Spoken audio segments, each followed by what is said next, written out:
நடக்க வேண்டிய காரியங்களை இளமையிலே கற்றுக் கொடுத்தால்தான் முதிர் வயதில் அதை விடாமல் இருப்பார்கள். இப்போ இளமையிலே கல் என்று சொல்லப்பட்டிருக்கு.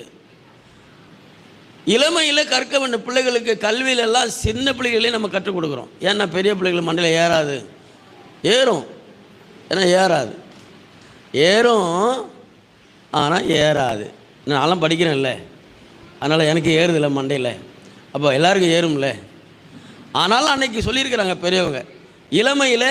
ஏன்னா அவங்களுக்கு இப்போ எனக்கு திடீர்னு படிச்சுட்டு இருப்பேன், வேற ஒரு சிந்தனை வந்துடும், முக்கியமானது ஓடும், அதெல்லாம் அவங்களுக்கு வராது. அதனால தான் சின்ன பிள்ளையில கல்வியை கற்றுக் கொடுக்கணும்.